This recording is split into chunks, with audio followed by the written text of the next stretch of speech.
பாத்தீங்கன்னா 10 பேர்ல 5 வந்து புத்தி உள்ள ஸ்ரீ, 5 பேர் வந்து புத்தி இல்லாத ஸ்ரீ. இவங்க என்ன பண்றாங்கன்னா மண்டபத்துக்கு போறாங்க. அப்ப வந்து பாத்தீங்கன்னா 5 பேர் வந்து எண்ணெய் வந்து போதுமான அளவுக்கும் குறைவா எடுத்துட்டு போறாங்க. புத்தி உள்ள கன்னி என்ன பண்றாங்கன்னா எண்ணெய் வந்து போதுமான அளவுக்கும் அதிகமா எடுத்துட்டு போறாங்க. அவங்க வந்து மணவாளன் வரதுக்கு வந்து கொஞ்சம் கால தாமதம் ஆயிடுது. அதனால என்ன பண்றாங்கன்னா அந்த மண்டபத்திலே கிடைக்கிற இடத்துல படுத்து உறங்குறாங்க. நள்ளிரவுல வந்து ஒருத்தர் வந்து கத்துறாரு, இந்த மாதிரி வந்து மணவாளன் வராருன்னு சொல்லிட்டு. அப்ப என்ன பண்றாங்கன்னா எல்லாரும் வந்து தூக்கத்துல இருந்து எழுந்து அவசரமா அவங்களுடைய எண்ணெயை வந்து விளக்கு வந்து பத்த வைக்கிறாங்க. அப்ப பாத்தீங்கன்னா அந்த 5 புத்தி இல்லாத கன்னிகளோட விளக்கு வந்து பத்தவே இல்லை. ஏன்னா அவங்க கிட்ட வந்து எண்ணெய் வந்து போதுமான அளவு இல்லை. ஆனா புத்தி உள்ள கன்னிகளோட விளக்கு வந்து பத்திடுச்சு. ஏன்னா அவங்க கிட்ட விளக்கு வந்து எக்ஸ்ட்ராவா இருக்கு. இவங்க என்ன பண்றாங்கன்னா புத்தி இல்லாத புத்தி உள்ள கன்னிகிட்ட போயிட்டு இந்த மாதிரி எங்களுக்கு வந்து கொஞ்சம் எண்ணெய் தாங்க, எங்க கிட்ட குறைவா இருக்கு அப்படின்னு சொல்றாங்க. ஆனா புத்தி உள்ள கன்னிகள் என்ன பண்றாங்கன்னா தூங்கிட்டு இருந்த நேரம் நீங்க போயிட்டு வாங்கிட்டு வந்துருக்கலாம்ல, எங்ககிட்டே கரெக்டான அளவு தான் இருக்கு, உங்களுக்கு கொடுத்துட்டேன்னா எங்களுக்கும் பத்தாம போயிடும் உங்களுக்கும் பத்தாம போயிடும்னு சொல்லிட்டு தர மறுத்துடுறாங்க. இந்த 5 புத்தி இல்லாத கண்ணி என்ன பண்றாங்கன்னா அந்த ஊருக்குள்ள போயிட்டு எண்ணெயை வந்து தேடுறாங்க. அப்ப வந்து கொஞ்சம் எண்ணெய் இருக்கு, அதை எடுத்துட்டு வந்து வரத்துக்குள்ள மணவாளன் வந்து 5 புத்தி உள்ள கன்னிகளை மட்டும் கூட்டிட்டு உள்ள போயிடுறாரு. அந்த கதவை வந்து பாத்தீங்கன்னா அடைக்கப்பட்டது. இந்த புத்தி இல்லாத கன்னிகள் வந்து கதவை தட்டுறாங்க, இந்த மாதிரி திறங்க அப்படின்னு சொல்லிட்டு. ஆனா வந்து அவங்க வந்து என்ன சொல்றாங்கன்னா மணவாளன் நீங்க யாருன்னு கேட்கிறாங்க. அப்ப வந்து நாங்களும் வந்து பெண் தோழிகள் தான், நாங்க இந்த மாதிரி எண்ணெய் வந்து எங்ககிட்ட காலி ஆயிடுச்சு, அதனால எடுத்துட்டு வர போனோம் அப்படின்னு சொல்றாங்க. அப்ப வந்து மணவாளன் வந்து உங்களை நான் அறியேன், நீங்க பண்ண தப்பு வந்து புரிஞ்சுக்கோங்க, நீங்க வந்து எக்ஸ்ட்ராவா எடுத்துட்டு வந்துருக்கணும், உங்க மேலதான் தப்பு அப்படின்னு சொல்லிட்டு சொல்லி அவங்கள துரத்து விட்டுறாங்க. அந்த புத்தி இல்லாத கன்னிகளும் அவங்களோட தப்பு உணர்ந்து போயிடுறாங்க.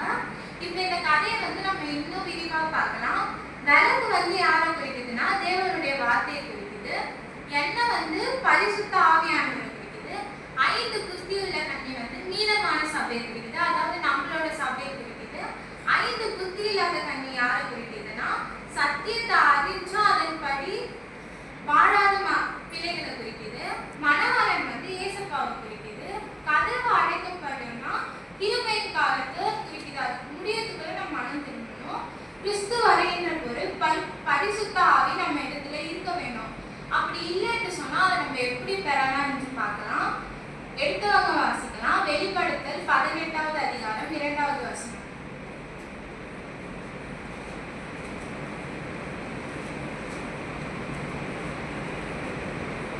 அவன் பலத்த சத்தமிட்டு மகா பாபிலோன் விழுந்தது, அது பேய்களுடைய குடியிருப்பும் சகலவித அசுத்த ஆவணங்களுடைய காவல் வீடும் அசுத்தமும் அருவருப்பும் உள்ள சகலவித பறவைகளின் கூடும் ஆயிற்று. இதுல என்ன சொல்றாங்கன்னா பாபிலோன் வந்து இந்த உலகத்தை குறிக்குது. இந்த உலகத்தை இதுல இருந்து நம்ம வந்து இந்த உலகத்தோடைய ஆசையில இருந்து வெளியே வர வேண்டும். இப்ப வந்து வெளிப்படுத்தல் 18வது அதிகாரம் 4வது வசனத்தை வாசிங்க. பின்பு வேறொரு சத்தம் வானத்திலிருந்து உண்டாக கேட்டேன், அது என் ஜனங்களே, நீங்கள் அவளுடைய பாவங்களுக்கு உடன்படாமலும் அவளுக்கு நேரிட பாதைகளில் அகப்படாமலும் இருக்கும்படி அவளை விட்டு வெளியே வாருங்கள். இதுல என்ன சொல்றாங்கன்னா உலகத்தின் ஆசையில இருந்து நம்ம வெளியே வர வேணும். இப்படிப்பட்ட எச்சரிக்கை தான் நம்மளுக்கு கடைசி காலத்துல கொடுக்கப்பட்டிருக்கு. இதுதான் இவங்க வந்து சொல்றாங்க. கதவு அடைக்கப்படும் போது கிருபையின் காலம், கதவு அடைக்கப்படும் சொன்னா கிருபையின் காலம் முடியும் போதே பரிசுத்த ஆவியில நம்ம இடத்துல இருக்கணும். அப்படி இல்லைன்னு சொன்னா பரலோக ராஜ்யம் கதவும் அடைக்கப்படும். கடைசியாக நம்ம ஒரு வசனத்தை வாசிச்சு முடிப்போம்.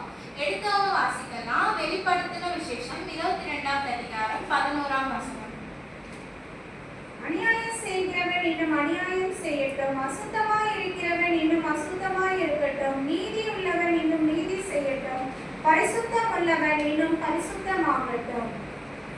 இதுல என்ன சொல்ல வராங்கன்னா நம்ம கடைசி காலத்துல மனம் மாறணும்னு நினைச்சாலும் நம்மளால மனம் மாற முடியாது. அதெல்லாம் இங்க சொல்றாங்க. அந்த 5 புத்தி இல்லாத கன்னியை பார்த்து மணவாளன் எப்படி உங்களை நான் அறியேன்னு சொன்னாரோ அதே மாதிரி கடைசி காலத்துல நம்ம மனம் மாறல